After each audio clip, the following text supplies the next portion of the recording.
Hello, everyone. Thanks for listening. Today, we are introducing you to a project we've been working on. It's called Bodies Amped. Vanessa, will you tell us a little bit about Bodies Amped? Bodies Amped is an amazing collective of women from all over the country: California, Chicago, Atlanta, Florida, Michigan, as well as 6 women from Lexington, Kentucky, all together working and collaborating. We've been meeting since August for 6 months. Every Wednesday, we dance, we move, devise, tell stories, create, write, a little laughing, a little crying. And now we are generating material from our work together to turn into a final sharing that will take place in the coming months. So who are some of our guests? Tasha led belly dance. Yes, Kate from Movement Continuum, Ginger Fatal. Did burlesque. Yeah. Burlesque dancer. Amanda from Kentucky Ballet Theater. And then some of our participants led workshops: Rowan Haig, Shamara Julquachi, Lora Wilson, of course, who you've heard in a podcast interview that launched season 2 of Voices Amped.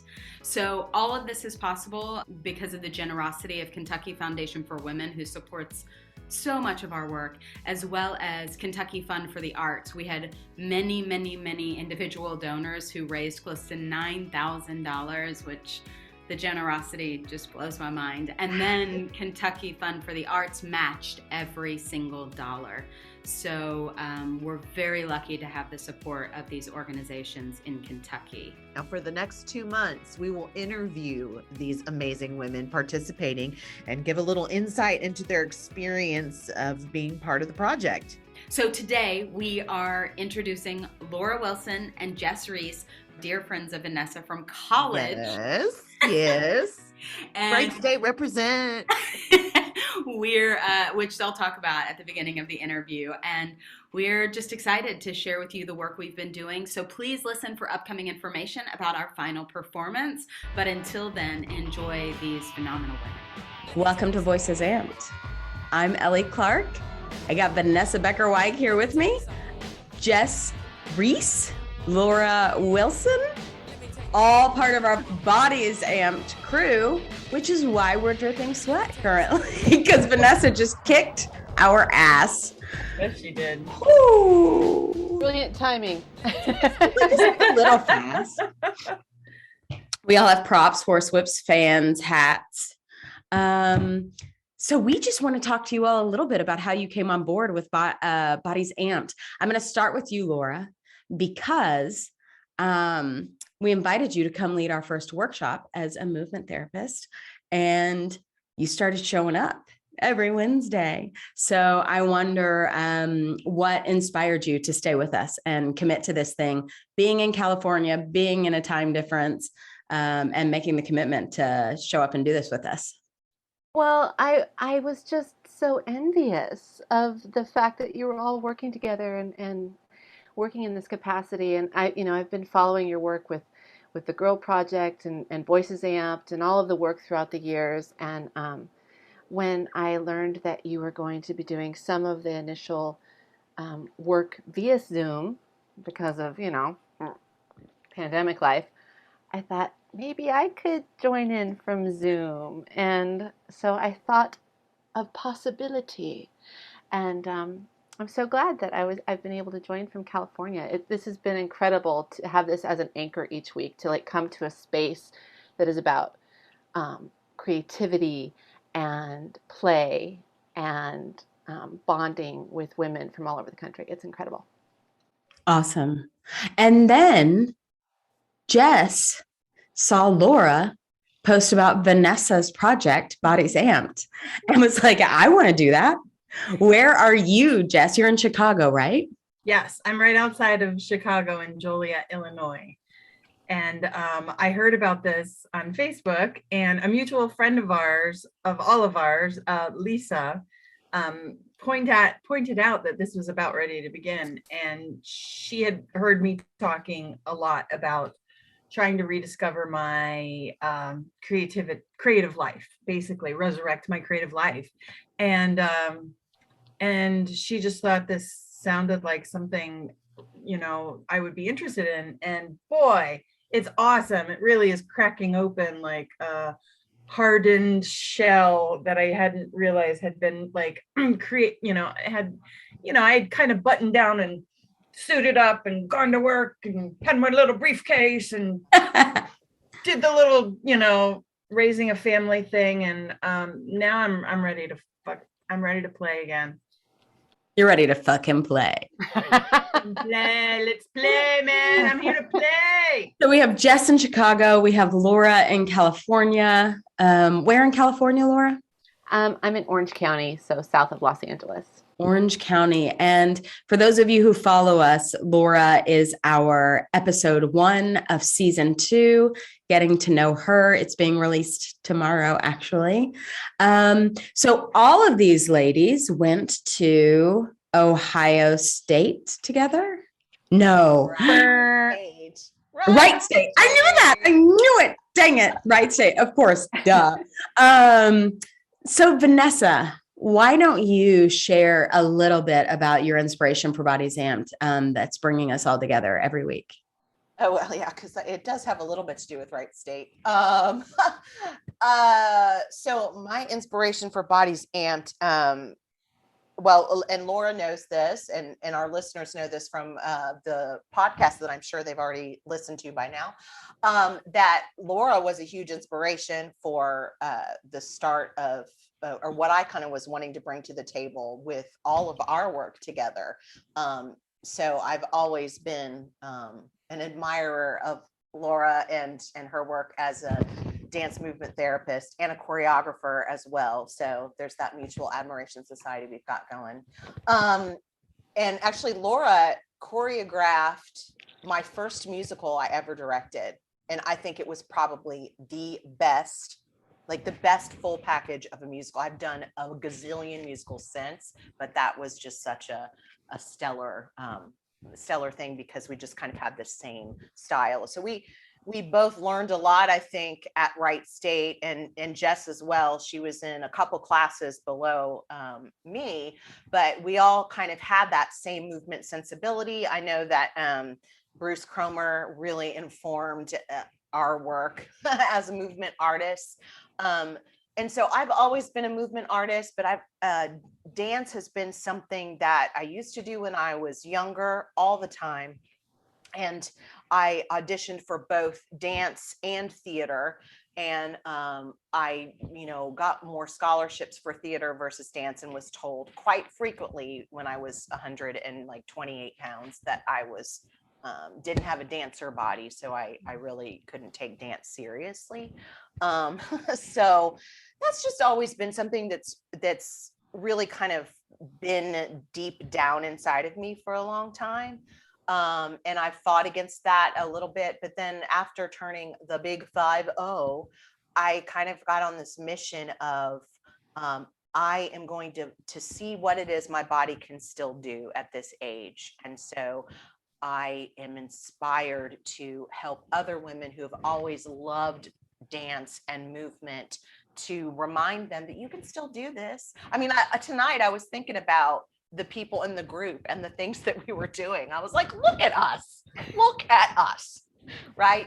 So there's no reason to stop moving your body because of your age. And I always have loved the idea of multi-generations coming together to create. And I was also inspired by, there's a dance group in Columbus, Ohio, that they do like multi-generational dance, and all of their performances span from like 18 up to, I think there's an 80-year-old woman in their program. So I'm super inspired by that, and I hope that we can continue to develop it.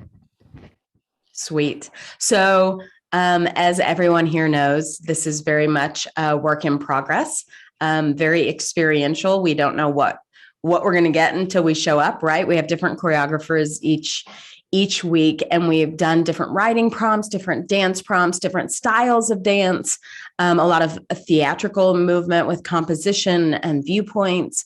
So I just wonder if everybody can share one of their favorite workshops thus far. Well, Can I say tonight? Yes. So what was it? What did you do tonight? Well, tonight Vanessa taught us 3 bits of choreography, musical theater style, jazz style, and it was very character driven, and we got to embody different aspects of being confined and limited in our movement to being free and expressive and jazzy and bold and dominant. It was just wonderful. It was just so lovely for me personally, that's my love.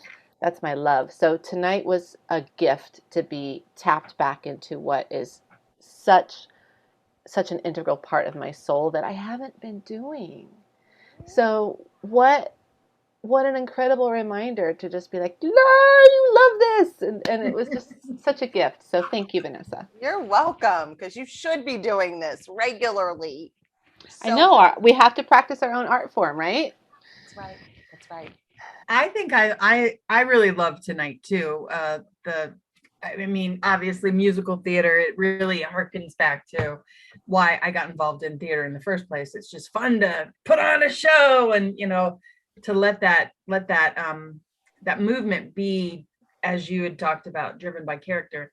But I think honestly, the most fun I've had is the West African dance night that we did.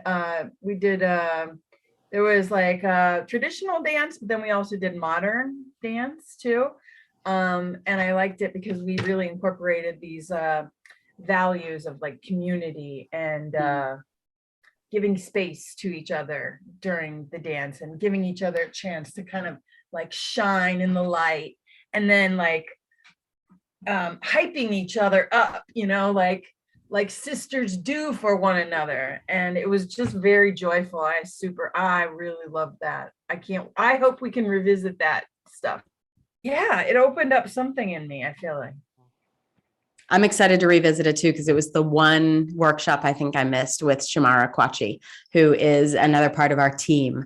And it's so Shamara. Yeah, it's community. Vanessa, what was your favorite night? Oh gosh, I don't know. I definitely, because I love the ghosts. I enjoyed our ghost story night very much. I also there was one of the prompts we've been working with Galen Hook's prompts, and there was one of her prompts in just a moment that I worked on something with Rowan where she was the prompt was move like one of us was the person who had like the drug and the other was the person that needed the drug. And there was just a really beautiful, hard moments that happened with that. And it was over the Zoom screen. So I really loved that. And I also loved the the going from a caterpillar into, and then emerging as a butterfly. That's amazing. I love that piece. My favorite, so everyone who's involved, there's currently fully committed to like follow through to the end with the performance in March. 6, 7, 10. 7 of us. Yep. Mm-hmm. 10. Yeah. Oh, wow. But everyone, we span like 40, 50 years in age, and everyone has full-time jobs, full-time lives, and are committed to showing up, which is the most inspiring thing to me. But there was one night that was really challenging. We had several people missing, but we did the warrior writing and the Slade writing. And that writing changed me, hearing everybody's stories. So that night was one of my favorites for writing. And then my other favorite would probably have to be the ghost stories. They were pretty fierce. And I want to really explore those further too. And that was using like compositional elements and our viewpoints and Laban work. And I thought that was really exciting. So my other question is, Jess, what do you do full time? Oh, well, currently I'm doing a lot of writing. I'm a furry godmother is my day job. I'm a pet sitter. I've starting my own pet sitting business. And while I'm pet sitting, I'm doing a lot of fiction writing. Nice. Yeah. So that's my bag right now. Writer / pet sitter. Nice. And Lora, anybody who's listened to this previous podcast with you knows, but I am a dance movement therapist. I work clinically in psychiatric hospitals around Orange County, and I teach at Cal State University Long Beach in the dance department. And I'm the continuing education manager for the American Dance Therapy Association. So, I've got a few hats. a few things. A few things, yeah. Vanessa, what do you do full time? I fortunately get to create things, but I also have to sit down and figure out numbers and go to accountants and take care of the business side of these creative projects. But yeah, that's what I get to do full time, is play and sometimes go to accountants. So we have a variety, and we'll get to interview more of our participants as we move forward. But thank you all for staying on and talking to us. Vanessa, do you have any questions? I don't. I just want to say that it's so very exciting to me to get to have this time with the both of you every week. It's really great. And to know that we get to go celebrate someone here in a week and get to see each other face to face. Yeah, it's interesting because the man we're going to celebrate, Bruce Cromer, who is wrapping up his career, he taught me movement. He taught me the art of movement, and it's been such a gift. And thank you, ladies, for continuing this gift in my life. Yeah, thank you for showing up and playing with us. We've been wanting to work.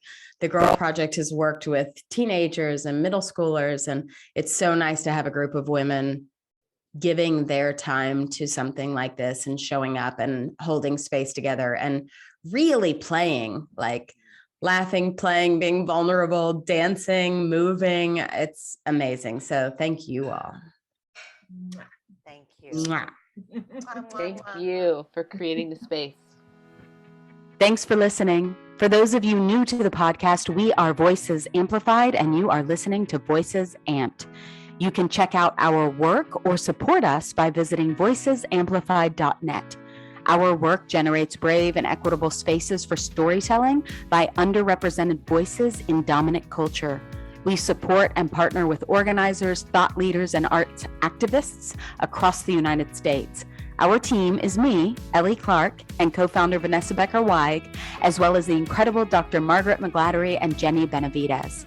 You can follow us on Facebook or Instagram at Voices Amped.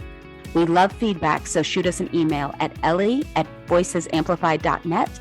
That's ELLIE@voicesamplified.net. If you or someone you know would like to be a guest, reach out. As always, thanks for your support, and remember, be curious, be courageous, take up space, and make some noise.